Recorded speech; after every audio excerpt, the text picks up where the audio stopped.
Are there people that give you a hard time when you say that you're a part of DEI?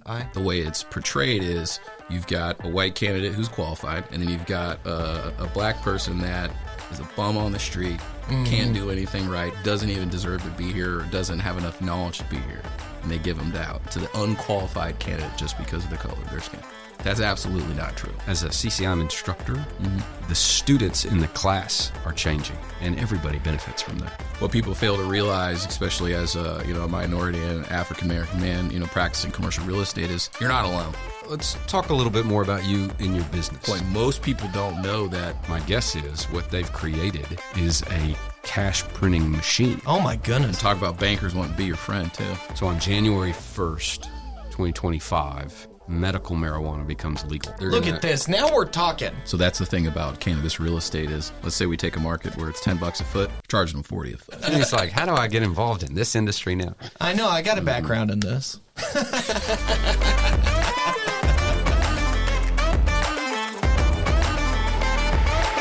Well, welcome to Commercially Speaking. I'm Timmy Barron, ADHD. I'm Bo Barron, CCIM. And this is the podcast where Bo teaches me everything about commercial real estate so that I can learn so much that I can make fun of commercial real estate investors. Yeah, glad to help you out. Yes. And we're also, we're on a journey to get Barbara Corcoran here as a guest. That's what I've heard. Yes. Yeah. And the more subscribers you got, the bigger the guest. So that's where you come in. You can hit subscribe and help us get Barbara Corcoran eventually, which, oh man, that's going to be fun. That will be fun. That's going to be so fun.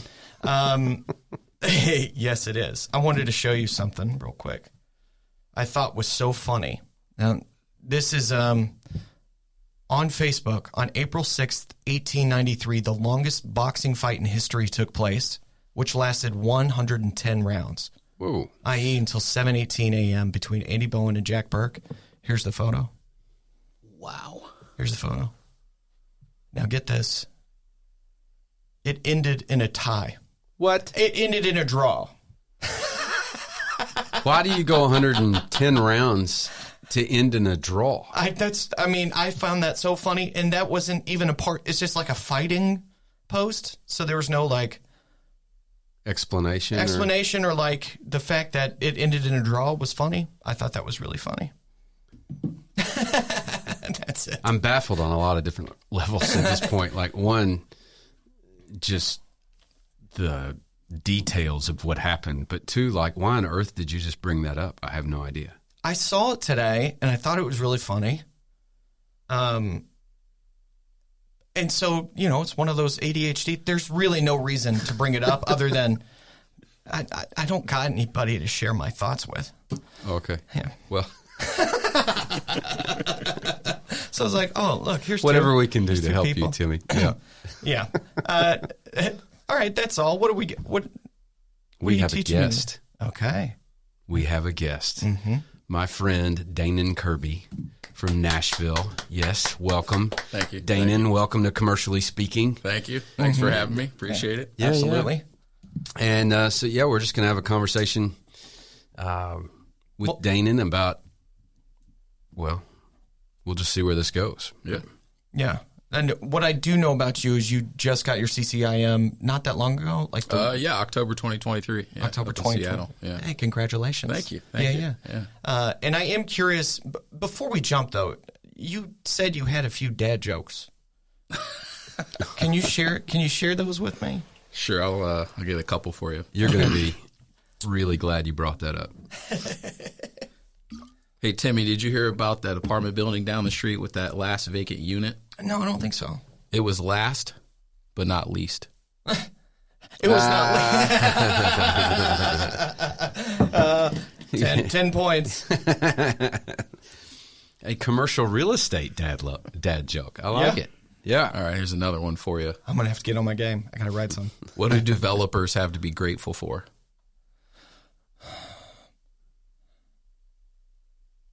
Their erections. Lots.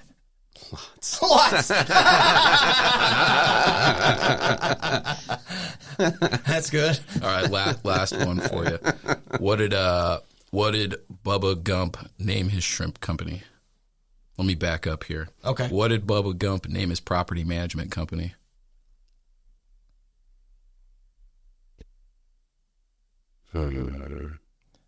Bubba Gump rent? Lieutenant Dan. Lieutenant Dan.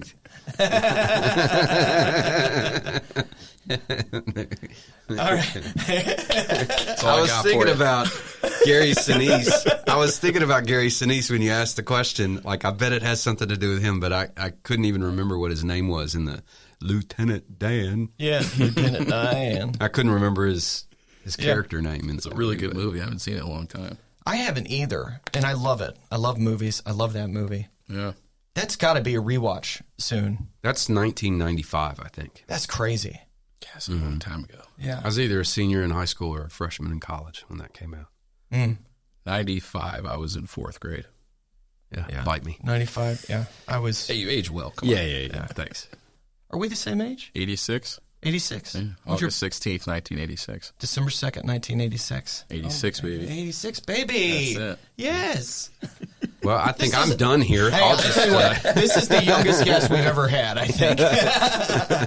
Which I think is a good segue, because most of our guests, or most people in commercial real estate investing, are older. And the more time you have in an industry, generally the more success you've had. Generally speaking, Right. you just have more time to progress. But yeah, Yeah. At what? I don't know if you know the answer to this. Maybe you do. At what age do people start to invest in commercial real estate on average? Because I wouldn't have any idea.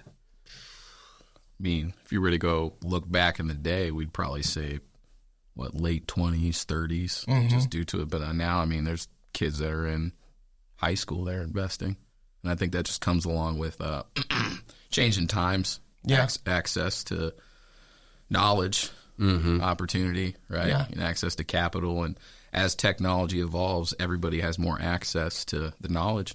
That's and true. They start investing. So. Well, you think about, You can make I'm money just thinking online. about my own trajectory to actually get to a point where I knew enough to know that investing was a good idea. Like, I didn't have podcasts to listen to. I guess I probably could have read some books when I was in high school, but hadn't crossed my mind. Like, my only exposure to commercial real estate was our dad. And I knew what he did, and it was pretty interesting. Like, I dug the lifestyle that we had, in the sense that I knew he was his own boss. I knew he had time freedom. Those things were attractive, but I wasn't interested in commercial real estate at all. And when I went to college, nothing there. Marine Corps, nothing there.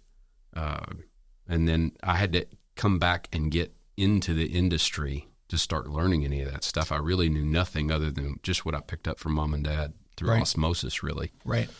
And then he threw me right into the CCIM education, which really got me further faster. But, nowadays, like you said, like, people could listen to podcasts, essentially get mentored by experts without ever having to meet them. That's right. And the access to information is just pretty unbelievable. You can learn anything you want. What's your 5-minute origin story? 5-minute origin story, sure. So I come from a military family, Army, a lot of Army in my family. So moved around a lot as a kid, ended up in Ann Arbor. My dad got his MBA from University of Michigan. Okay, so you've got a Go Blue. You've got a real connection to Michigan. Yeah. I'm not a bandwagon guy. Take back. Yeah. Sorry about my brother. Who's your team again? Kentucky. You guys have a football team? Yeah. I've heard we do. You guys actually should be pretty good this year. But we're in a basketball state, so is fair. we're talking about the wrong sport if we want to have any sort of puffed up chest about our sports teams. But That's true. look, Kentucky has no professional sports teams. Yeah, that's true. My entire life, we hadn't had any. Yeah. So UK basketball is our pro sport. Yeah. It's dang near a religion Yeah. here for a lot of people. That and Take it horses. very serious here. That's right. Yeah. Yeah, so moved out to Phoenix, Arizona, grow up there for a while, and then played college soccer. So I played soccer my whole life. I still play now for fun. But played a couple years in Phoenix and then got recruited to play at a small school out in Kansas and started, just did that. I dropped out of college, moved out to California, tried to play semi-pro. To put it in perspective, I was fresh 21. It's about 15 minutes from Magic Mountain, an hour from the beach, and 2 hours from the slopes. So let's just say that was my first and last summer playing semi-pro soccer. Oh my goodness! Yeah. I tell all the young kids I meet now, I'm like, look, man, 1, go to the middle of nowhere, and 2, make sure you get a mentor or someone that's going to help you along. Yeah. Because you just don't know what you don't know. Kansas, baby. That sounds like an ideal place to just play soccer. You know? Yeah, it was a lot of fun. A lot of fun in college, and then I got done, moved back to Arizona, was trying to figure out my options, and I actually ended up back out in Kansas, just exploring some options out there. The company I currently work for, Legacy Commercial Property, they are a subsidiary, and they have other brands.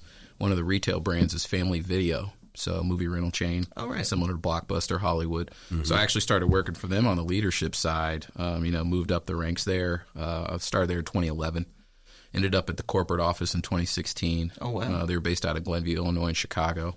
Yeah. So up in Chi-Town. Whoop, whoop. All right. I was living in the Chicago area for about 6 years. Oh, wow. What period of time was that? 2016 to 2022. Oh, wow. Yeah. We were there in Chicago together. Oh, where were you at? Were you in the city or? I was in Edgewater. So, okay. Just north. Nice. Yeah, I was in Schaumburg. Oh, Schaumburg. Yeah, okay, yeah. Schaumburg to Glenview, just making that commute. Yeah, baby. Down Willow Road. Yeah. Were you working downtown? No, the office was in Glenview. Oh, it was in Glenview? Yeah, it was in Glenview. Gotcha. So still some traffic, but not as bad as where you're at. Yeah, no, not at all. Yeah. So I know where Schaumburg is. You know, of course, I remember where you lived in Edgewater. Yeah. But where is Glenview? North Shore. Think Winnetka, Evanston. So Evanston, go up a little further north, and then just hop so on north the of other where side you freeway. were. Yes. So you just keep going straight up because Evanston is right on top of us. Yeah. Okay. Yep. Okay. So I was working on the corporate side for there, and then 2020 COVID hits. A lot of people get furloughed, so I got furloughed. And then I got a call, and they offered me a position to work on the real estate side. So I started doing that in June 2020.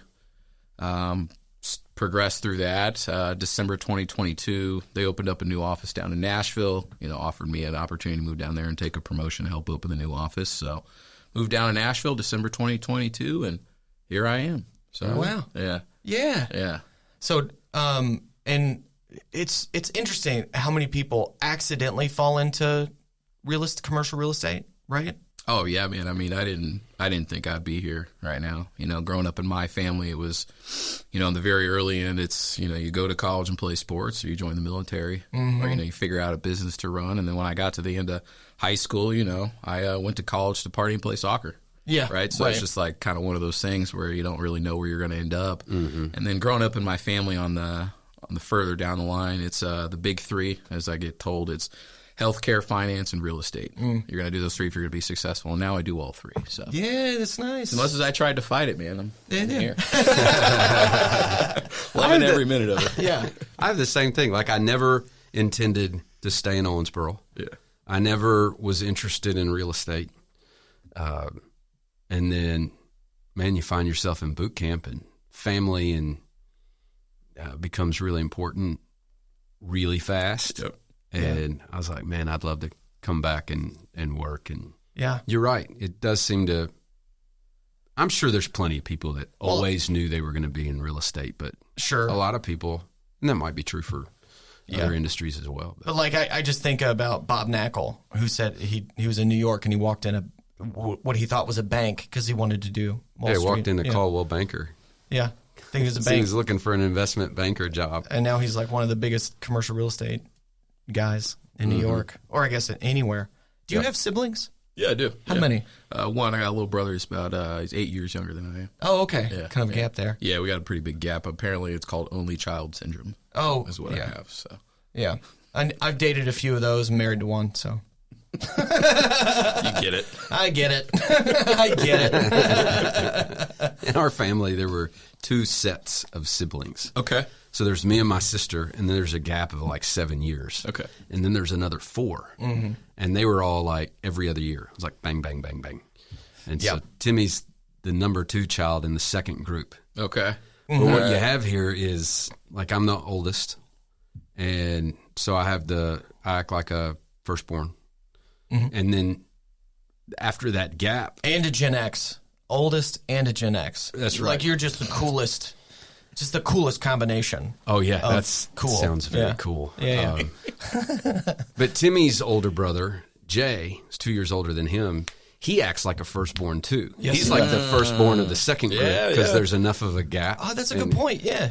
Yeah, totally. Yeah, he totally does. And we're both Marines. Yeah. You know, Not me. there's He and Jay. Okay. Yeah, Not me me. and the other firstborn. Yeah, I I didn't- don't. But yeah. Yeah. No. So both our granddads were in the Army Okay. and fought in World War II. Our dad got drafted into the Army during Vietnam. He enlisted.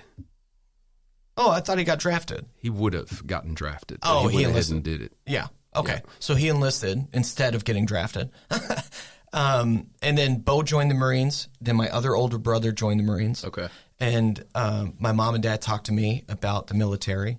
Really? But oh yeah. And I was like, National Guard. But I popped out left-handed and ended up going to art school. So Okay. yeah. All right. Yeah. Every family's got them. You gotta Yes, have that's some right. creativity in there. It's Not so to say you're not creative, but Yeah. No, let's just say I'm not creative. We can- He's more creative than he takes credit for, but yeah. Timmy no, he got owns all the it. creativity that should have been doled out equally between the six of us siblings, and he got it all, in my opinion. It's true. It's true. And I love it. And I love that you say it. Yeah. Yeah. That's a good big brother. Good big brother. You mentioned you just got your designation. How'd you learn about the CCIM Institute? when I got into commercial real estate, obviously you're just going to try to learn the lingo and just understand how it all works. But then once you get to a certain point, you've got to be able to differentiate yourself from everybody else. So that comes via CCIM, SIOR, just different designations. And I was, for my current employer, they recommended that I check it out. So, I started looking around, try to figure out, who's the best and what do they have to offer. And the top two were CCIM and SIOR. So CCIM was really more what fit my lane at the time, and just started researching it, learned more about it. I was at a trade show, I think it was ICSC Vegas, went to the CCIM booth and was talking to them some, and then just really learned more about the program, and then just jumped right in. I think it was a really good experience, and it's been really good so far, and I think the education's been very helpful. Yeah. Just because, you guys both know this, but when you're doing something, you don't realize that you know it, because then when you sit in a class and you learn it and you're like, oh, that's what that is. Right, yeah. Oh, that's what that is, or whatever it is. There's a name to this. Yeah, exactly. Right. You're like, oh, tenant improvement allowance. I know what that is now. Yeah. Yeah. That's right, You yeah. just learn, like, oh, I always knew that was just money that you gave to the tenant to build out the space, but now I understand how it works and the official name. So That's right. Yeah. That's right. And then you also talk a little bit about the diversity scholarship that you got through the CCIM Foundation. Like, how'd you get plugged in? So let's see, it was 2022. Yeah, September 2022. I took my first class 101 down in Nashville because I knew I was moving down there. So checking it out, I did the class. And in the class, they were just talking about scholarships and what they have to offer. And they'd mentioned about diversity, veterans, and, more of a DEI focus that they have. And at that point, I got nothing to lose. Yeah. So just signed up for the Cultural Diversity Education Program, which gets you eligible for the Diversity Scholarship. Fill out the forms, got the letter of recommendations, and just applied. Yeah. And, luckily I won a scholarship. So, Woohoo! yeah, right. Well, let's that's talk great. a little bit about the scholarships, because I'm on the foundation board, Cool. which administers the DEI program and the veterans scholarships as well. And as a veteran, I'm kind of on the veteran side. So, like, when the veterans apply, like, I'm part of the committee that gets to interview them, and we choose who gets it. And, Yeah. and I don't know as much about the administration of the DEI scholarships, but on the veteran side, so if you're a veteran in commercial real estate and you're interested in the CCIM designation, this is kind of how it works. And then you can tell me about your experience on the DEI side. But, once you apply, you go through a process, but the scholarship itself pays for all your courses and pays for all the travel for your courses. So it's like getting full tuition to college, and you get to go through the whole thing. I don't know how it is exactly on the DEI side, but what did that, like, when you were awarded the scholarship, did it cover everything like that? Or When I was awarded the scholarship, I was already about halfway through, and it covered 103, 104. What's the CCR? final? CCR, the core concept review. core concept review, and then the final. Okay. So yeah, I covered a really good portion of it. And then also as part of the CDEP program, Culture Diversity Education Program, you're eligible for tuition discounts there as well. So nice. yeah, definitely just sped it all up. I mean, I just wasn't a question on if I was going to do it, it was how fast I was going to do it. Yeah. So Yeah. yeah. So you're on the board of the CCIM in Nashville. Is that what you Middle said? Tennessee CCIM chapter. Yeah, I'm a board member, and then I'm the co-chair of the DEI committee as well. Can you tell me a little bit more about that? Especially like now, DEI is like a bad word for half the country, right? Especially now, it's a hot topic after the attempted assassination of Trump, right? It's being spoken. Are you privy to this? Well, not necessarily how it. I do know somebody took a shot at Trump. Well, yes, and then But there's a lot of talk of the female agents that were around that didn't look like they knew what they were doing, and I hadn't so a lot of paid them were. attention to that. So a lot of people have been talking about. So, but in my experience, even before that, you've got the Ben Shapiro's and you got one side saying how it's ruining a lot, and then you've got the other side that celebrates it a lot. And like anything, there is middle ground. It's not all painted. And I'm curious of your experience. Well, first of all, what does that role entail? Sure. And I want the inside scoop. Yeah, from so- what you're experiencing or hearing or Yeah, I if think you let's are. start with DEI committee. What we're looking to do. So for us, our mission is to provide access, knowledge, and opportunities to underrepresented folks in commercial real estate. So we're doing that by providing scholarships, education, mentorships, networking opportunities, and other things like that. So basically, right now it's just an awareness campaign, if you want to boil it down and make it simple. So, we collaborate with a lot of the other committees and boards. So programming, scholarships, veteran affairs, everything like that. So we're working with them, and then it's really just getting out in the community and just meeting more people, because what people fail to realize, especially as a minority and African American man, practicing commercial real estate, is there are a lot of other people like us out there. We just don't have a place to go, or we don't know that everybody's out there, that you're not alone, right? So it's like our job and duty to bring everybody together. So once you get everybody in the same room, the conversations are the same, the level increases, and just everything, evolves. Yeah. And you just become better. So Are there people that give you a hard time when you say that you're a part of DEI? it's interesting that you asked that, because there's two ways.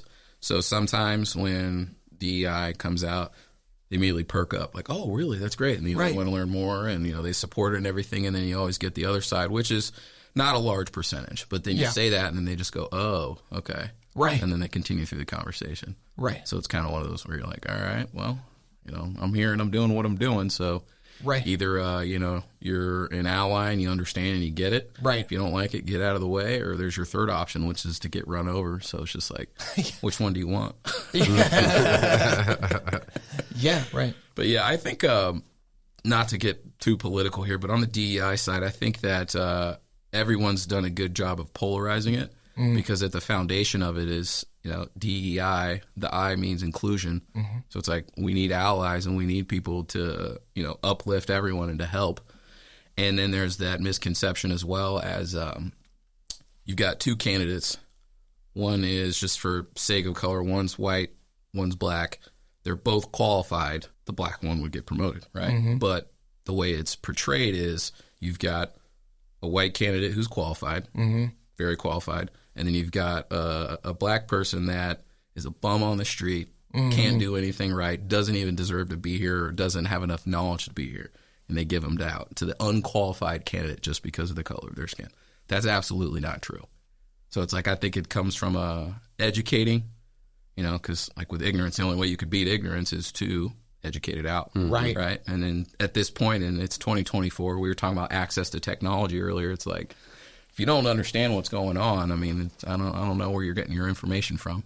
Right. Your bubble on Facebook. Yeah. Right. Your algorithm. Yeah. Your algorithm. That's Algorithms right. are dangerous too. They are. Yeah. Very dangerous. And you got to learn how to use the technology, not let it use you. Yeah. That's a good line. Yeah. Because it can definitely help you become a better person, or it can take you down the other path. Right. So. That's true. The CCIM Foundation level, one of the things we talk about is trying to get the industry to look like the people that the real estate serves. And it doesn't. It doesn't. Yeah. And what we lose, because it doesn't, is we lose all kinds of different perspectives. We lose talent pools. We lose just because I think naturally, and, you know, not even bringing in the idea of prejudice or anything like that, but I think naturally people are drawn to people that look and act like themselves. Yeah, humans are tribal. Yeah. And so, man, if we can just help that not be the case, right, and provide the same kind of opportunities to whoever's interested in getting into commercial real estate, then I think the industry benefits. Yeah, I agree with you, Bo, because diversity creates competition. Competition raises the bar. Yep. So when you traditionally have a certain demographic that's in the industry, you know, there's the performance, everything's going well. Then you start interjecting people that have not been there before, or just a different culture, different mindset, just different experiences. Then everybody can learn from that. So I think it's only a matter of time. Yeah. Because basically where we're at as a nation right now, like, you can't stop what's going on. No. You can kick and scream and fight about it, but at the end of the day, everything's going to change. Oh, yeah. Yeah. Well, demographically, the country's changing. And I think there's just a tremendous amount of positives that go along with that. But I'll tell you this, as a CCIM instructor, the students in the class are changing.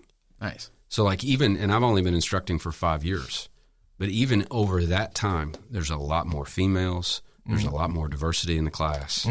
The classes look like, I think, what we want the industry to end up looking like, where there's opportunities for anyone who wants to be in and can hack it, can have a successful career, and everybody benefits from that. You know? Yeah. Yeah, it's cool to see. What I'm working on with the DEI committee and what we're doing there in Nashville, and then just, you know, over the years, just evolved my personal mission. You know, I've always wanted to give back to my community. I just never had a platform or the knowledge to do it, and now's that time. Yeah. And, you know, I see it as really everyone that's helped me get to where I am. It's, you know, my duty to carry it on. Yeah. And when, you know, we look at how commercial real estate creates legacies, and it breaks that cycle. So it's like, how do you let folks know that it's even there? So it's like, you've got to get out in the community, you got to be talking to people, you know, and then the biggest thing is just finding the people that are already motivated and driven, that are at that ceiling, that want out to really create change and really bring up everybody. It's like, let's focus on the folks that are at the top that just don't have the access, the knowledge, or the opportunities to know it's there. Because if you're going to put the work in, which most folks are that are at that level, it's like, well, come on up. Right. It's like, get in here and swim around, and then once you start helping the top, it pulls on the middle, you're pulling on the bottom, and then you're letting everybody know it's there. It's just a lack of information that's shared. I think that's the best way to sum it up. Yeah, that's a great perspective. And so how do you go about doing that? Or what are some things that you're trying, like, to find and nurture those at the top, or really to find them, especially those that don't know that door is there? Sure. So what are some things that y'all are trying to do that? Yeah, I mean, it's a couple different angles, but the simple one at its core is just doing your research. So, you know, Brittany Campagna, she's my co-chair. Shout out to Brittany. She, you know, her and I, you know, obviously, you know, some folks in town, but then it comes down to just going on the internet, just looking for people and cold calling them, letting them know what we're up to. You know, inviting people out to events. We had a Juneteenth event. It was the first one for the chapter. Oh, nice. Went really well. And, yeah, that was something where, I mean, I think we had at least 50 folks there. Oh, nice. You know, a lot of people that didn't know about CCIM, or I actually met a couple older guys who are CCIMs, have been around for a long time. Yeah. And they're really happy and excited to see that there's a place where everybody can come together. Yeah. And, you know, it's that safe space to talk about issues, talk about deals, just communicate and know that you have a community. Yeah. And then, you know, you start to do that, and then you can take it to a larger level when, you know, you're out there in the community and just doing a lot more goodwill as well. So, yeah. Other ways, looking at how to find candidates or, you know, folks that want to move up, colleges, universities. So when you look at how do we help everyone, it's okay. You've got folks that are later on in the career, maybe late 20s, 30s, or even 40s, heck, even 50s. I met someone a couple weeks ago that's been doing residential.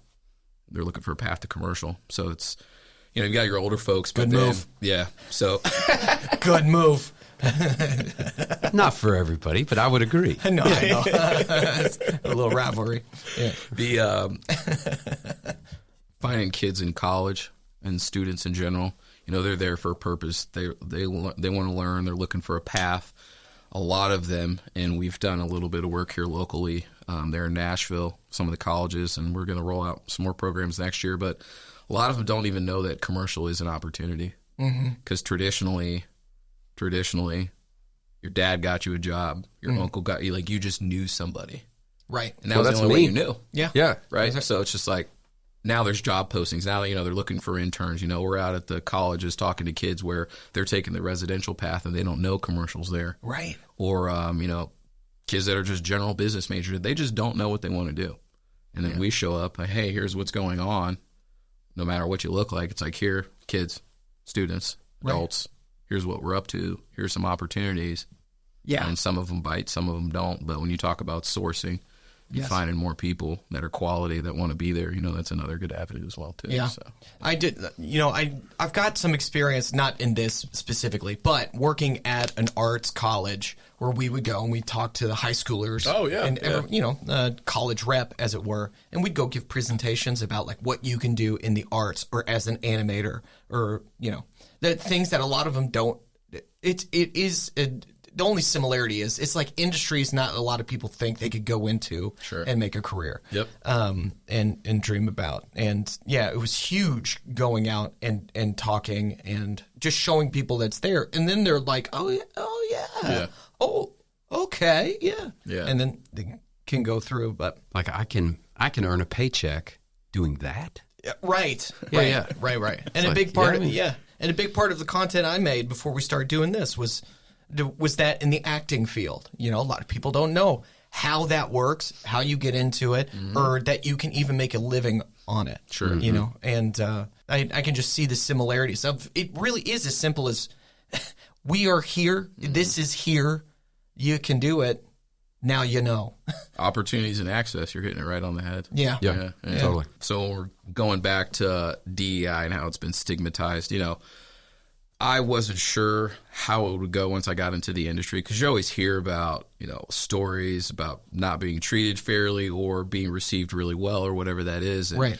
I got to tell you, there's always some bad apples out there, but for the most part, everyone's been very welcoming, especially with the Institute. It's been really helpful. Everybody there is willing to champion you, and they just want to see you be successful, because at the end of the day, anybody that's willing to put the work in to get their pen, I would say that they're motivated and driven. Would you? Oh yeah. Yeah. For sure. Yeah, exactly. So it's just, you're always going to have those negative experiences, but you just take it with a grain of salt. See it if you could see it as an opportunity to educate somebody, or sometimes there's the people where you just best thing to do is just let them go on their way into the pasture. That's right. So, Yeah. It's been interesting so far for sure. Yeah, it's like the donkey and the tiger were arguing. The donkey was like, "This grass is blue," and the tiger was like, "No, that's green. That's green grass." Do you know this one? Yeah, go ahead. Yeah, he's like, "Oh no, it's blue." He's like, "No, it's green." So they go to the lion, right? There's the one who knows all. He's like, "Hey, will you tell this donkey that this grass is green?" And then the lion's like, "No, grass is blue." And the donkey was like, walked off, and the tiger's like, "Lion. The grass is green. Why did you say that?" He was like, "Well, grass is green, but you're wasting your time if you're trying to argue with an ass." Right? It's something along those lines. I feel like there's a better closing line to it, but He sentenced him to silence. Oh. So, yeah, he silenced the tiger, and he asked you, "Why'd you silence me?" He says, "There's no point in arguing with an ass." yes. Yeah. Yes. Yeah. I knew there was an important part I was missing. Yeah. You modify the story. Usually it's donkey. I like ass better, though, because it hits better. Yeah, I think so too. Yeah. I think so too. Let's talk a little bit more about you and your business. Mm-hmm. So tell us a little bit about Legacy and like what your role in the industry is in Nashville. Yeah, absolutely. So The executive agent at Legacy Commercial Property. I focus on leasing, acquisitions, and development. The portfolio I oversee is about 750 properties across 20-plus states. So what most people don't know is... One of which is in Owensboro, Kentucky. That's right. Really? Yeah, Which one? Right down the road. No, J.R. Miller and Parrish Avenue. Yep. Oh, okay. Yeah, Miller. Yeah. It's Like, close-ish. do you remember where Family Video was? Yeah. It's that property. Yeah. Yeah, Okay. yeah. Yes. Okay. And now you're getting to my next point. Most people don't know that Legacy is Family Video, so they own all of the real estate, and that was the focus, was to lease and redevelop the property. So And let me jump in here. Yeah. But have you ever seen The Founder with Michael Keaton? Yeah, that's great. What is McDonald's really? It was just a little joint. No, like what did he turn McDonald's into? Oh, a franchise. A real estate company. Oh, yeah, sure. Yeah. McDonald's is a real estate company that happens to sell burgers. Yeah. they're Legacy- the second largest landholder in the world, I think, behind the Catholic Church. Yeah. Yeah. When I rewatched that movie with the new knowledge I have in my head, that never clicked for me. I was like, the process of squirting the ketchup. Wow.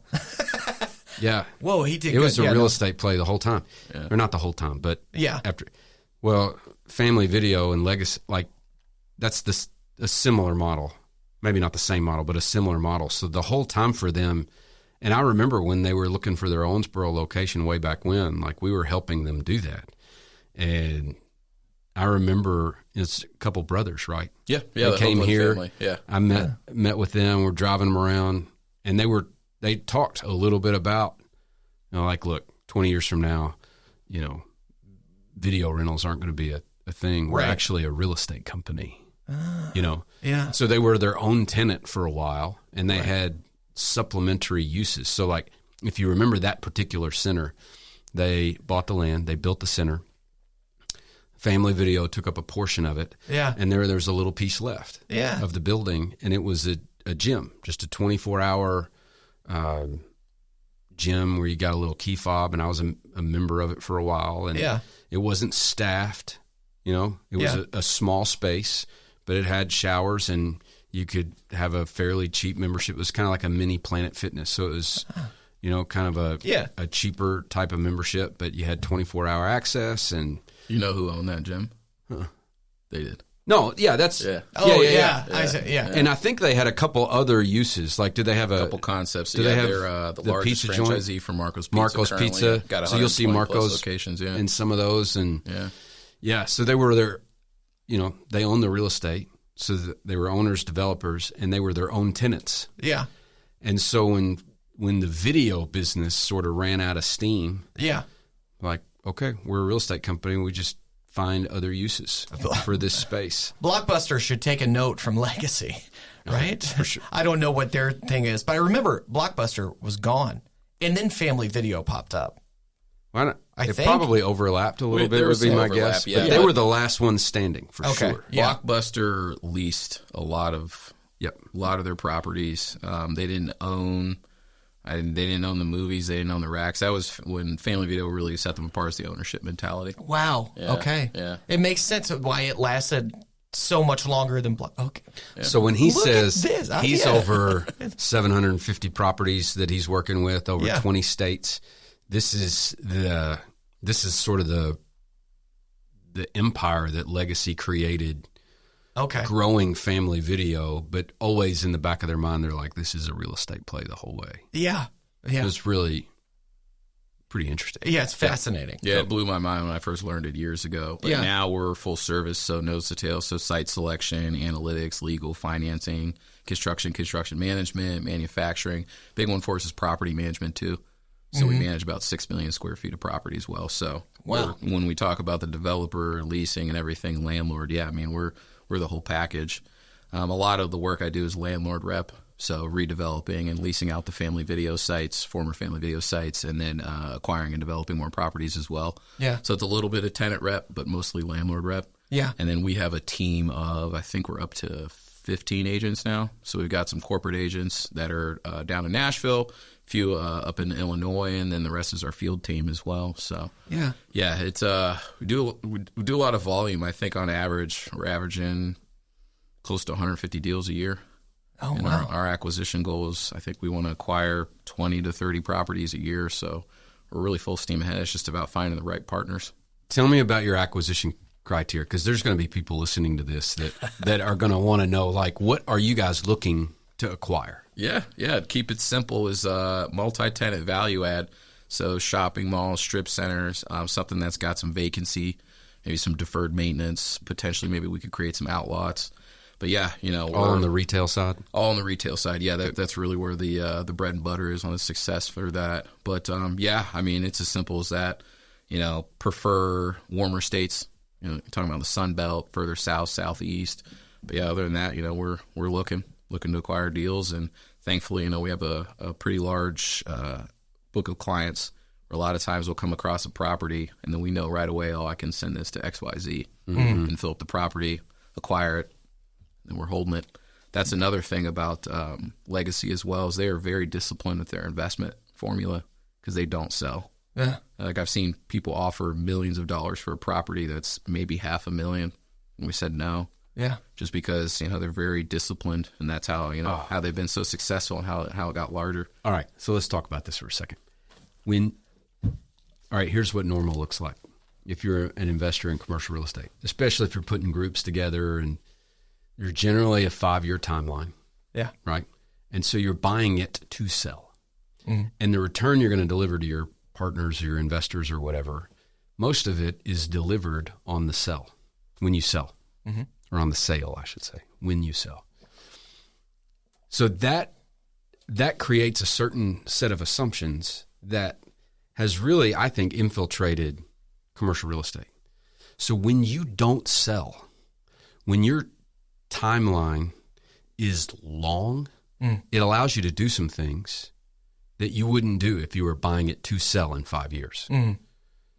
So let me give you an example of this. Okay. Because this is, and I'd be real interested to hear kind of if this mimics what your experience is with Legacy and those guys. We were in Salt Lake City a couple weeks ago for instructor training. So I'm there with all the other instructors. California, beautiful. Yeah. Sorry, go ahead.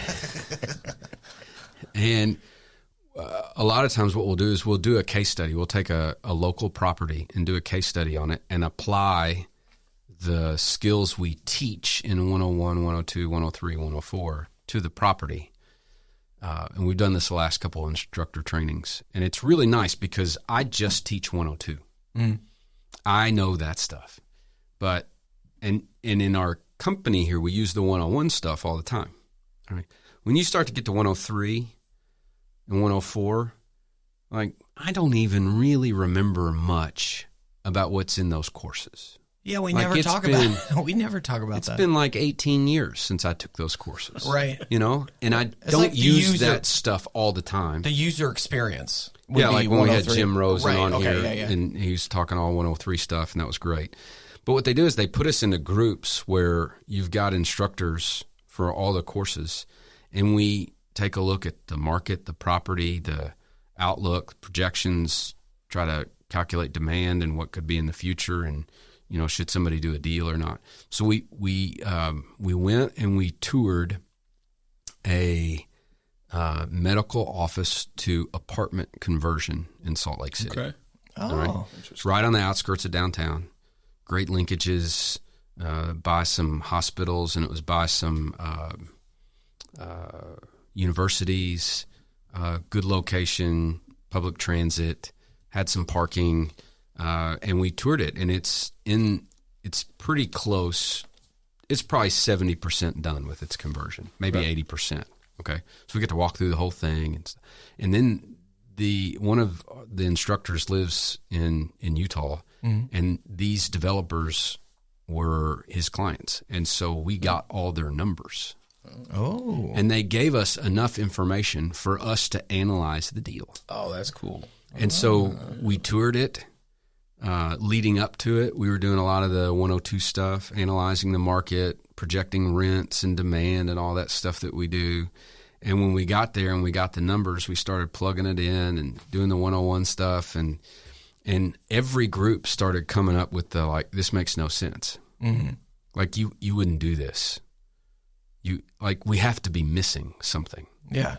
Because are there tax incentives? It wasn't LIHTC. It wasn't affordable housing. There wasn't any local incentives that they were taking advantage of. There had to be something. It was too expensive to do this based on the rents that they were going to be able to get. And when you project a sale at the end of 5 years or even 10 years, it's still, the return was 4% or whatever. You wouldn't do that deal, you know? And so then after we did all that, we had the developer come and speak to us. And he walked in and he was like, we shouldn't have done this deal, should we? That was basically the first thing we said. Yeah. And we were all kind of like, yeah. He's like, well, what you got to know is, we JV'd with one of our billionaire clients who doesn't sell. So this is a long-term play. Everybody in the room was projecting out 5 years. Right. We wouldn't do it. They're going to hold it for 40. Wow. Forever. Yeah. And when you factor in that kind of a timeline, it can make a lot of sense. Yeah. The cash flow was the play, not the exit cap when they sell. Right. To get an internal rate of return that made their investors happy. It was all about cash flow over a long period of time. Right. And when you put that layer over all the numbers work real nice. Yeah. And it was it dawned on me, most investors in the industry, they're all doing these 5-year deals, including me. Right. When I'm raising money for these deals, I'm telling them, hey, look, we're going to hold it for about 5 years. This is the return you can expect after 5 years. And my assumption is, investors don't want to put their money in a 20-year deal. At some point, they want to get their money back out. So we can't hold it for too long. And it kind of forces these shorter deal cycles. And, but when you put a long time horizon on it, a lot of these deals make a lot of sense. Yeah. And what Legacy, and you can confirm this, my guess is what they've created is a cash printing machine. The cash flow on these deals, that's the play. If they're not going to sell, that's the play. Yeah. And it's just going to continue to generate all kinds of cash flow that they can redeploy into new acquisitions year over year and just continue. That's a snowball rolling downhill and getting bigger and bigger and faster and faster. Right. Yeah. So would that Daynon Kirby? Is that true? I haven't met. By the way, if you're listening, billionaire investor, I'd love to talk to you. But, Bo, you hit it right on the head. It's exactly what's going on. So it's the cash flow and then just continuing to grow the portfolio. Yeah. Because, it's always tough to get those 1, 2, 3, 4, 5. But once you've got a ton of property, especially hundreds, all you got to do is package a couple, take it to a bank. Right. Pull out $10 million, buy another strip center. Wow. And then just keep rolling. Right. And I'm assuming the billionaire investor, he's probably going to leverage that building once it's done and then just go buy something else. So it's you just keep rolling, and then at the same time you're paying off all the debt at the bottom. Right. So then you start to approach free and clear buildings, and then all of a sudden you've just portfolio keeps growing and growing. Oh, and when you approach that free and clear stuff, talk about cash flow. Yeah. Yeah. So, right. Yeah, right. Yeah. Oh my goodness. And talk about bankers wanting to be your friend too. Yeah. This is really, this is so interesting too, because if you never do debt, the bankers like you, but they'll kind of give up on you after a while. Yeah. Right. If you're always leveraging to the hilt, they like you, but they're leery of you. Mm-hmm. But if you don't need them, they love you. In my world as an actor, if you go in with that sexy indifference of you're not desperate. That's you're not trying word, to get right? that done. Sexy indifference. Sexy indifference. They're really intrigued and they want you. Yeah. They're like, oh, he doesn't need us. He might have another. Let's call him back. Right. It's true. Shows you got more status. That's right. Yeah. Yeah. And thinking back on, the girlfriends I'd gotten. Yeah. Just be cool, man. Well, the opposite. Cool. Just be cool. Yeah, they'll come to you. They'll come to you. The opposite of that is desperation. That's right. Which is like a stink. Yeah, it stinks. That's one of my top lines. People. Desperation's a stinky cologne. Yeah. People can always tell. I like that. Yeah. And then when you talk about bankers not wanting you, when you show up and they could tell you need the money, it's going to be real tough. That's But right. if you show up and you're just, getting some funds together, you don't really need it, and you're planning for the future, they're going to hand it to you for sure. Yeah. Yeah. Yeah, there is a vibe. Oh, absolutely. Yeah, there is a vibe. Yeah, I think, working there at Legacy, I really love it because we're pro deal. We're always trying to find ways to do deals, and we get creative, right? So if you've got a 10,000 square foot former family video and you have a medical group that only wants half of it, we can divide it. Just make the deal line up and make it work and turn it into a pseudo strip center. Yeah. So, there's times where we've taken a building and cut it into fours, and now you're still your neighborhood center, but it's, it's providing services that the community needs. So then when you loop it all back into how are you helping the community, a lot of these communities they went into were smaller suburban tertiary markets. Family video was that spot. Yeah. Right, just how you remember the one down the street. Right. And now that it's gone, we're backfilling it with uses that are needed. So, Dollar General, healthcare, turning it into a QSR to provide food or whatever it may be. Right. Yeah. Quick service restaurant, QSR. QSR, quick service restaurant. Yeah. Fast food. Fast food. That's a new one for me. There you go. Well, that's Yeah. why. Thank you. Yeah. Thank you. No, this will be a fun pop quiz if we do one. But I did want to, because what this sounds like, I got a couple questions real quick. Fire away. Yeah. What this sounds like is there's a lot of people talking about, I'm always listening to what everyone's talking about. There's a lot of people talking about a place like BlackRock that's buying up residential. Are y'all privy to this? Like I've heard about it. Yeah, those big corporations are buying, which is making it very, very hard for our generation to buy property or to buy housing or just a house because we can't afford it. And they're swooping in and buying all this. And it sounded similar to what Legacy does with commercial.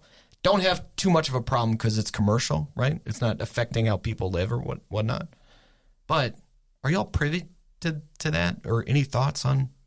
Yeah, I don't know that there's a link there, like you just framed it. Yeah, But essentially, what the BlackRocks, Blackstones, Vanguard. Vanguard. It's the third and one. all the Airbnb Yeah, buyers, what they've done is they've taken supply. They've bought a lot of the supply, and they've taken it right. out of circulation. So like all those Airbnbs that are out there now Right. are not available for a family to go buy and live in. Right. Right. Right. And when BlackRock, in fact, it is BlackRock or Blackstone or whatever, Vanguard, they buy up all that supply and they've turned them into single family rentals. Right. So that, again, it's now not available for purchase. Right. So the supply is constricted, and when that happens, what do prices do? You go up. They go up. Right. I know And so supply that's is down. Yeah. But That's I one of don't the see reasons. that on the commercial side. I think it's a different game. Yeah, because I do.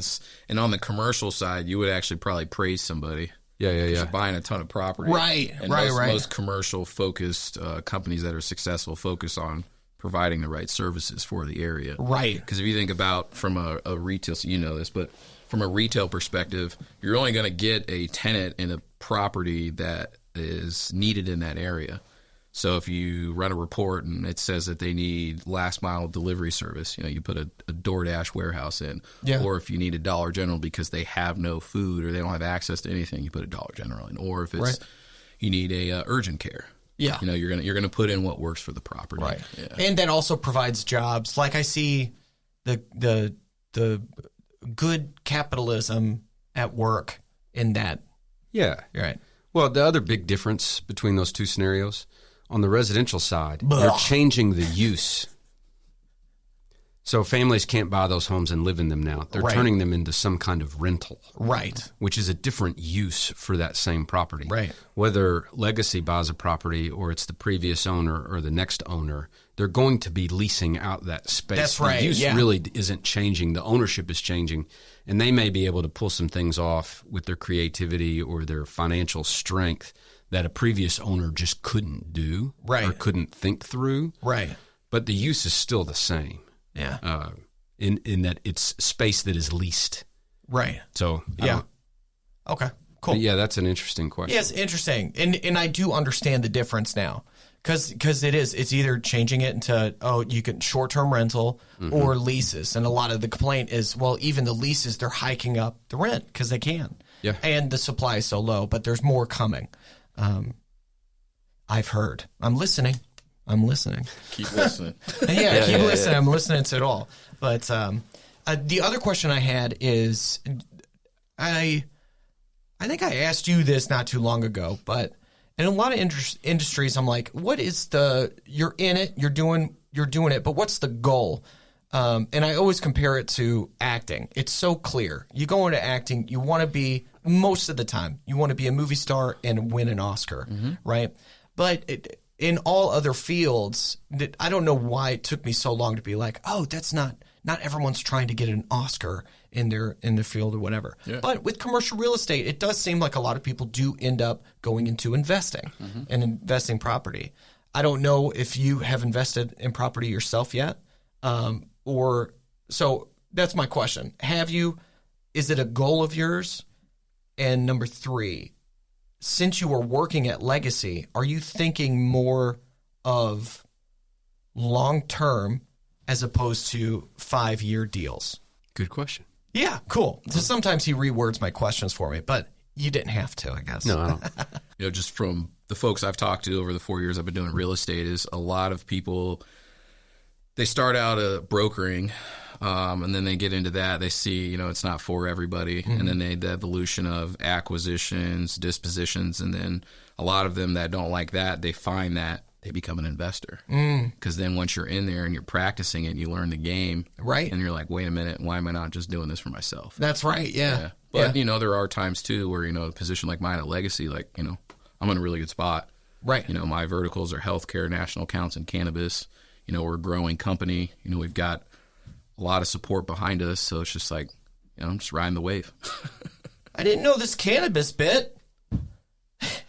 I love Cannabis real estate, man. Cannabis real estate. Yeah. Next hot trend. That's true. Yeah. What is the law in Tennessee? It's not legal yet.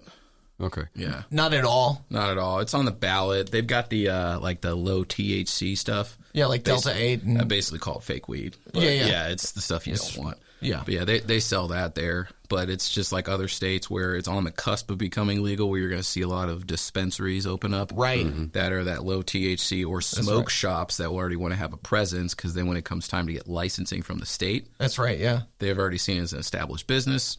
They get the first license. Right. And off they go. Right. Yeah. Well, that's what's happened in Kentucky. The law was passed this year, I believe. So on January 1st, 2025, medical marijuana becomes legal. Yep. And they're look at this. Now we're talking. Highly. Look, we got it. Yeah. But it's highly regulated. They're going to dole out licenses in a limited way. And so what we've got going on right now is probably the previous 24 months, we had the onslaught of the smoke shops, right? Like you were describing. Got calls on everything close to retail that had a vacancy, Wow. And now we've got the onslaught of the medical marijuana dispensaries. And, we've got getting tons of calls on anything that's vacant. And we just put a space under LOI for this kind of medical marijuana use. Yeah. And it was really interesting going through that process, because this is one of our centers. Oh, wow. Yeah. And, for 47 years, marijuana has been illegal, immoral, bad. Yeah. Bad. Yeah. Gateway. So, yeah, get all that stuff. But now... They call it devil's lettuce? Yeah, the devil's lettuce. I haven't heard that one. Yeah. A little bit of that tea for tap. I'm not the aficionado brother. I'm not going to say who might be. But, that's a green goblin. But the interesting thing about that was pretty good. Yeah. But now that it's not going to be illegal for medical use, I had to think through would I rent to them? Right. And once I looked at, here's what the law actually allows. Here's the actual medical case, the benefit for medical or for marijuana use. Yeah. All right.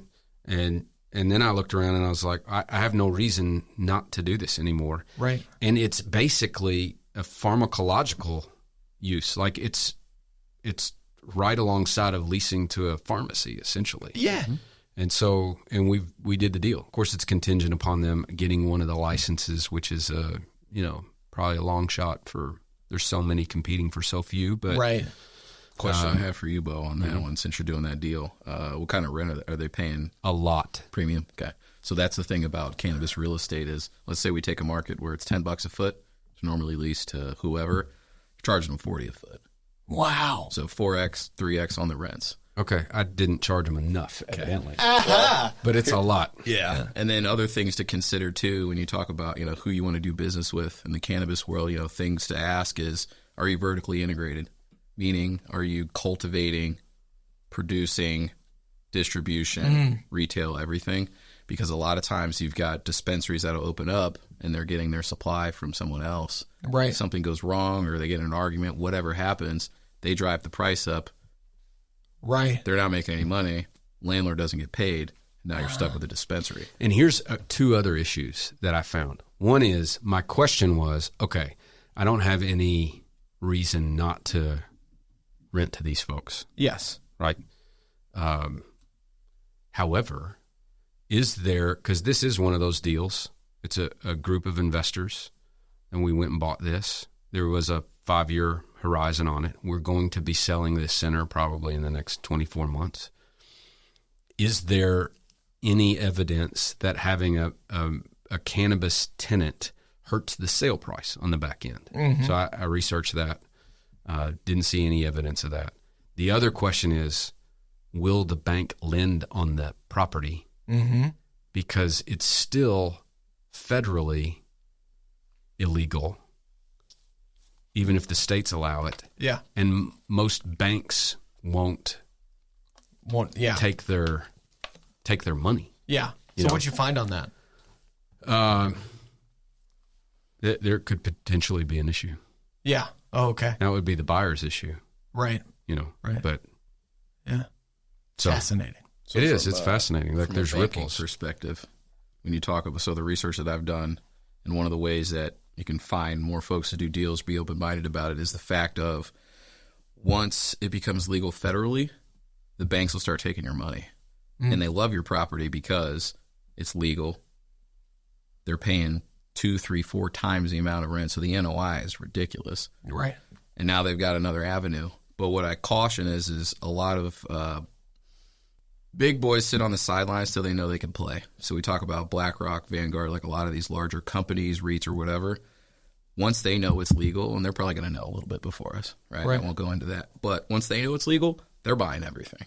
Right. So it's like if you really want to get in now, like now's the time. Learn about it, educate yourself, do some deals, make some mistakes. Because in a few years, it's going to be tough. Yeah. Because it's going to be You're legal. competing with huge deep pockets and That's our cold smarter open people. right there. Unlimited money. That's our cold open right there. Very good. Yeah. But yeah, cannabis real estate's exciting. And, it's state by state. I don't want to do the stereotype, but everybody's cool to work with. Yeah. Everybody's a lot of fun. They're doing it. A lot of them are doing it for fun. They have a history in it, they have a background in it. Just everybody's fun, a lot of fun to work with. Yeah. So yeah, it's one of those things I've noticed because you know this from doing a lot of deals. But there's certain industries or certain times where you're working with folks that are a little more stale. Healthcare. Excuse me.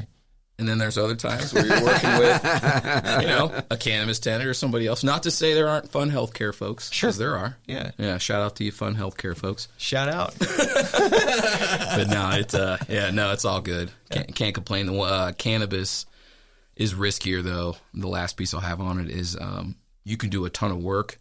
You can get a lease done. You can fight. You can argue, get everything done. And then it gets denied by the state. Yeah. Because it's either a lottery process or, they just didn't rank high enough among the other businesses. So that's always a challenge, though, is that you're going to put in all this effort and time to a deal that's not going to happen. Right. However, though, roll the dice, your number hits. Oh, yeah. You just got a big deal. And the risk, big reward, reward, yeah. Yeah, the reward is there if you're, whoever the tenant is, can get that license. Right. Like, And I know, like, I mean, that's the supply demand right there. There's not that many of those licenses. So you can charge premium dollar, right? That's how that works, right? Yeah.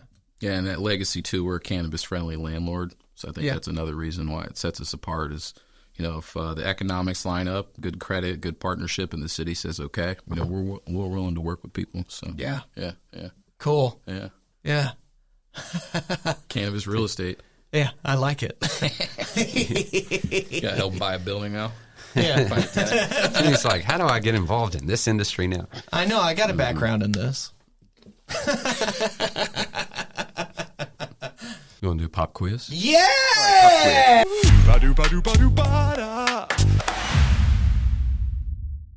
So at the end of a lot of our episodes, we'll give Timmy a pop quiz based on what we've talked about or anything else commercial real estate related. And when we have a guest, we do 5 questions. Okay. Our guest gets questions 1, 3, and 5. Okay. I'll do questions 2 and 4. Right. And so feel free to ask away. And I'm telling you, it's kind of hard to stump him. Like, he really pays attention. He takes notes. I listen. He listens. Okay. Yes, he listens. So feel free to, cover something that we talked about or to jump in on, anything else. Because he's had this will be 70-something episode. Yeah. I started at 0. So he started knowing nothing, but he knows quite a bit now. I know quite a bit. So, Okay. if you want to give him a hard one. I got one for you because I want to see how good of a listener you are. Okay, great. Tenant improvement allowance. Yes. What is that? Tenant improvement allowance is someone, a potential tenant is coming and looking at the thing, they want to buy it, but there's some work that needs to be done in the space. So you can either offer money or take a little off the rent to help them improve it. Is that? I would say you're really close. Yeah. A few of the things you said were, I knew what you meant, but you didn't say what you meant. Like, a tenant is going to lease the space. Tenant leases the space, not yeah. own it, right? Right. They lease. And so, like you described, The landlord will give them an allowance to make it better. Right? yeah, and That's it. That's what it is. Yeah. All right. Yeah. And it's generally paid back on top of the rent over the term of the lease. Oh, okay. But it's basically however you end up negotiating it. Yeah. Okay. Yeah. Gotcha. It's, That's one part I oftentimes missed. it's often like an interest-free loan from the landlord. Gotcha. Yeah. Gotcha. Yeah. And sometimes it's a pure allowance. It depends on how competitive the market is, especially in office. Yeah. Because especially these larger office deals, anytime a new tenant comes in, they're going to need the space to look different for their Right. uses than the previous tenant. They can almost never use it as is. Right. And so every time you turn over a tenant in office, it can be very expensive. Yeah. So you'll essentially help them to pay for that, and they pay you back over time. Is typically how it goes. Yeah. Okay. Cool. And then depending on how you structure the deal, sometimes TI can only go towards certain improvements. So the easy way to put it is you can spend the money on anything that you can't take with you. Oh. So let's say you're converting a space from retail to healthcare. Yes. That's gonna be a huge build out. So it's like, Right. okay, we're gonna give you $100,000 towards your $600,000 build out. Yeah. The $100,000 can only be spent on modifications to the space that you can't take with you. Right. Like the floor, the walls. Or in other words, that money is spent on the landlord's building. Right. So yeah. they potentially get the benefit Sure. of the upgrade, and you can't take it with you. Yeah. Okay. Cool. As opposed to an X-ray machine or Yes. This is a good revisit to TI. There you go. Yeah. Yeah. Yeah. something. All right. Good question. Yeah. Okay. Question 2. We talked about the CCIM Foundation and some of the scholarship programs. There's actually 3 scholarship programs. We only mentioned 2. But what were those 2 scholarship programs? One was for veterans. I don't know the name of it. The Veterans Scholarship. Veterans Scholarship. Yep. And I think I wrote down the official name of the, because it's not the DEI scholarship. Cultural, was that in the name? Keep fighting. We're not gonna let you give up yet. Yeah. Okay. Good. There's a program that you have to join to be eligible Right. for this scholarship that you're fishing for. And the program was called something that Daynon mentioned, but I don't remember the name. Diversity Scholarship. That's it? that's it. That's it? And then the program is CDEP, Cultural Diversity Education Program. That's what I couldn't figure out. Diversity scholarship. Oh my God. Just so that I can Oh my God. mention the third. Women in business. That's what you think the third one is? I'm joking. Okay. Yeah, I'm joking. We've been so careful in this episode, and then he just goes and does that. You know. See me sitting here listening.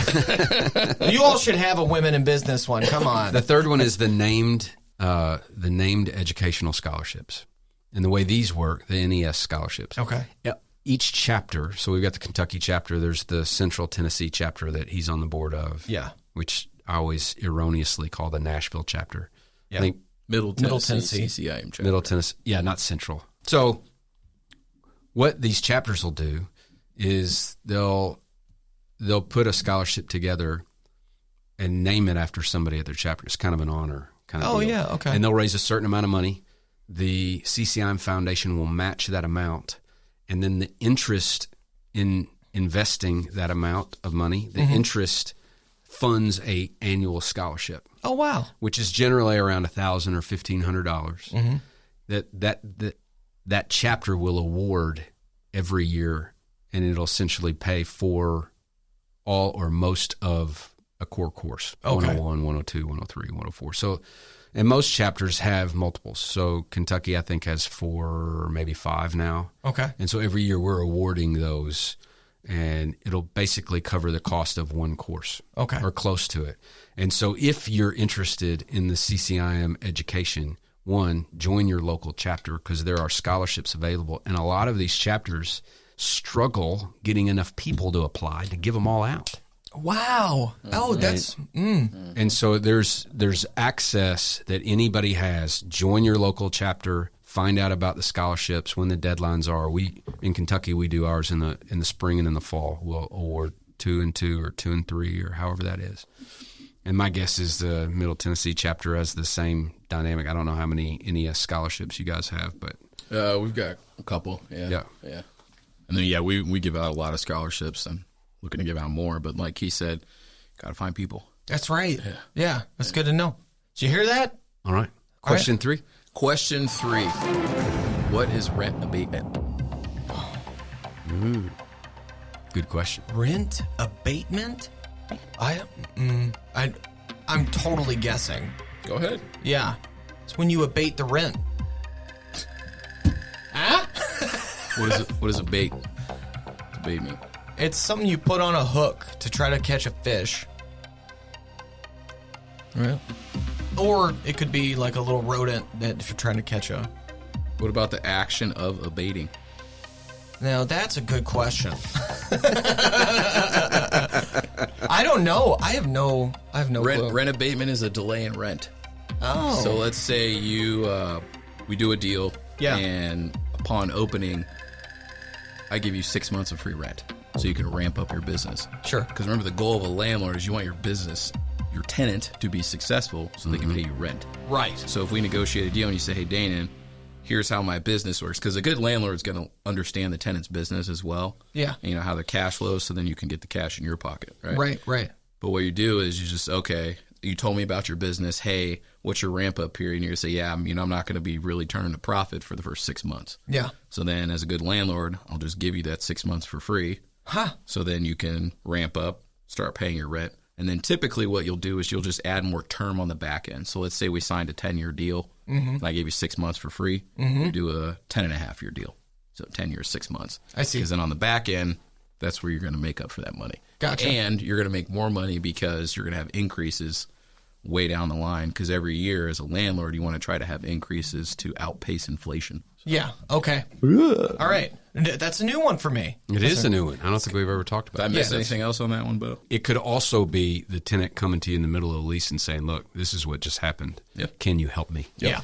And the landlord said, fine, we'll abate rent for 3 months and we'll tack it on. You almost always see it tacked on Yeah.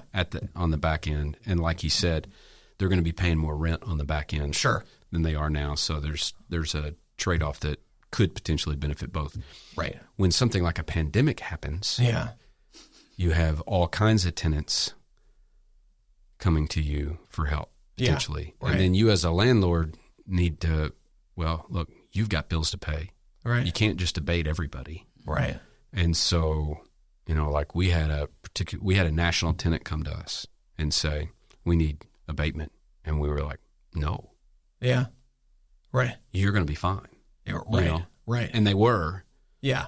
And they were just trying to get free rent. I was about Sure. to say, they knew they were okay. They knew they were Did okay. they pay them? And we knew. Yeah, they kept paying. Yeah. They got it. Yeah. You got to help the mom and pops. And look, mom and pops are great tenants. Yeah. Their dream is wrapped up Right. in what they're working on. They're generally tremendously committed to making it work. And so, it's a lot. And oftentimes you're dealing with the actual proprietors of the business when you're working with them, as opposed to some big corporation's attorney that's trying to get you to. They're a lot easier to work with, and you just lean harder towards them and wanting to help them be successful. All right, question 4. Describe for me, and Daynon is the adjudicator on the answer. Okay.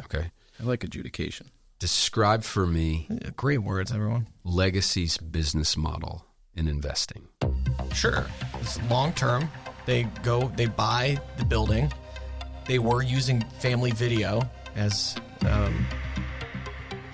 a tenant they were putting in there. Well, right? think about it in this terms. Like, they'll just acquire property now. Yes. They're investors. So, It's real estate. Yeah. yeah, so Yeah, but didn't even need a family video in there.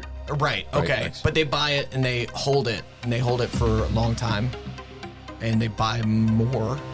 And the more you buy, the more you're paying off what you had bought before, till those are free and clear, and then you're just And what's the big win?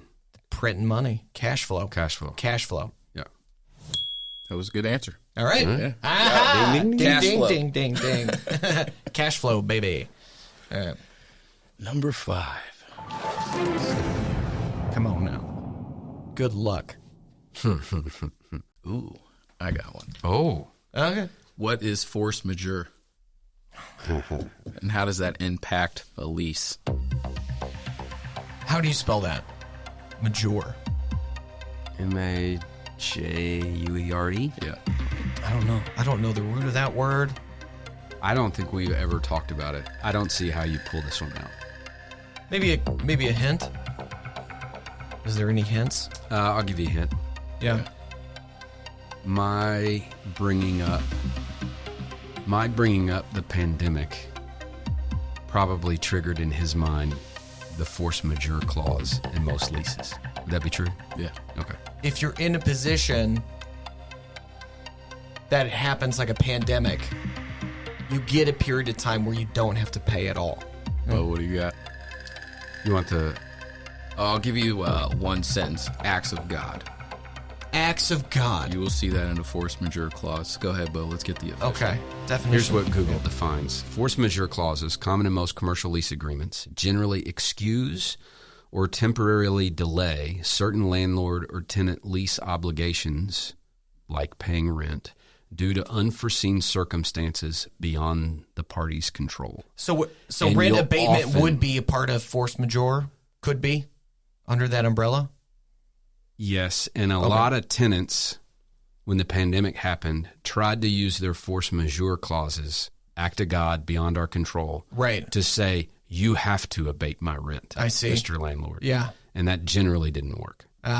Mm-hmm. But yeah, you'll often see the act of God Right. type language in those clauses. And it generally didn't work because a pandemic isn't, there's a gray area of whether that's an act or God or not. Where like a hurricane or a tornado is obviously an act of God. Yeah, my least favorite word at this point is unprecedented. Yes. You know? Well, we're in So unprecedented times. I heard that word so many times. So much. But Yeah. it was an apt description of the pandemic. It was unprecedented. Nobody saw it coming. Nobody really even dreamed of a future like that. Right. You know? And so they tried to fit that into force majeure clause language. Yeah. That didn't, and the language wasn't specific enough to cover a pandemic. Yeah. So it was a little bit square peg and round hole. Mm-hmm. But the landlords, especially a lot of the big national tenants, were just trying to figure out how to not pay rent. Yeah. Okay. And so they're like, well, let's try this. Okay. And generally, it was a little bit too square peg, round hole. I see. I would say. I can totally see that. Yep. Yeah. Another great question. Would you agree with that? Yeah. Yeah.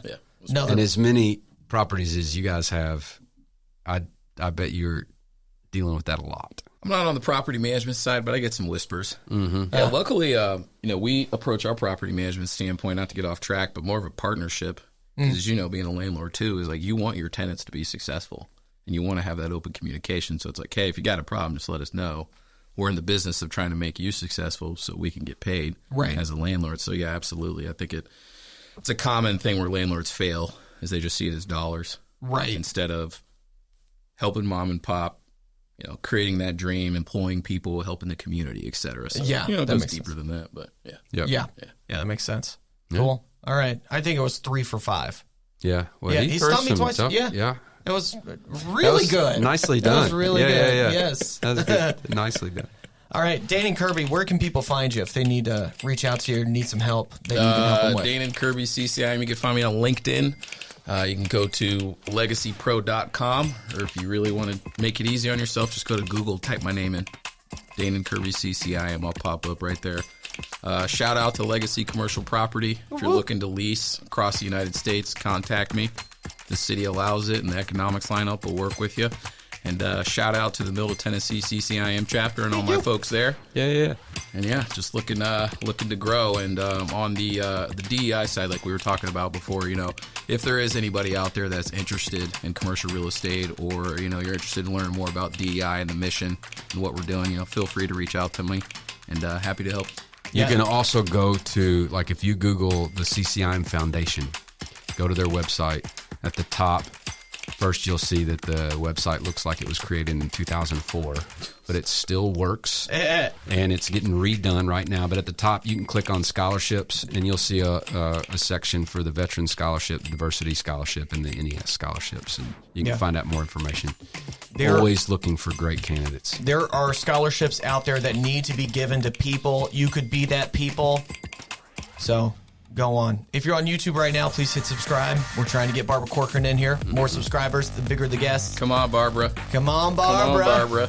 Get in here. We need to talk to you. I've got some questions. Join your local CCIM chapter. It's the best way to start. That is. Join your local chapter. Great advice. Very true. So go to CCIM.com. If you are listening on Apple, even if you're not, leaving us an Apple review helps us a great deal. Go on there, click our name, scroll down past a few of the episodes. There's the reviews, and there's the review button. And you're still doing currently commercial, correct? Yes. What do we got the with that? next one's July 30th, Okay. which this episode will probably come out after that. But if you'll go to CCIM.com, click on Find a Course, and type in currently commercial, there will be a next one. I'm not sure when we're doing it in August, but there will be one in August as well, and one in September, and we're doing about one a month. So you can always search for currently commercial and see the next iteration of that live webinar. That's right. When I went to find that course, just for our listeners, I had to scroll down a little bit to find yours. So don't give up if it doesn't pop up at the top. You'll find it. You'll see it. But also, we've got a free weekly newsletter. It comes out on Thursdays. We'll show you one of our latest episodes so you don't miss out on our podcast, and a lot of fantastic articles about business, negotiation, all the things that I admire about my big brother. This is the stuff he takes in. Oh, you mean the stuff I like to read and you don't? I guess so, yeah. Tell them about it later. Yeah, we'll talk about it on an episode or something. That's right. I like to get it through you. You can go to subscribe.wgbarron.com and sign up there. And we'll let you know in those. We are starting to do live podcasts on YouTube, and that'll just expand, I believe. And we'll let you know when those are coming up as well in that newsletter, and all the stuff that you got going on and everything. Yep. Cool. Is that a flower or a monster? What is that? Oh. That's a good question. I'll have about to ask. Perspective now that we've flipped it over. All right. I think this is how it goes. Now, was that Birdie or Una? That would have been Una a couple years ago. Oh. Yeah. Una's his older daughter. She's Who 6. is 6. Yeah, she's 6. She would have done that at 4. She's better now. Yeah. Little Aquaman. Yeah, mermaids. Nice. That would have been King Triton. Okay. Yeah, I Okay. assume. Little Mermaid. Yeah, Little Mermaid. Very nice. Well, Daynon, thank you so much. Yeah, thanks for this having was me, guys. great. Yeah, this was absolutely. great. Thank you. All right. Love you, brother. Love you, man. Bye, Alice. Bye, Alice. Say bye to Alice. Bye, Alice. Yeah. There. That was awesome.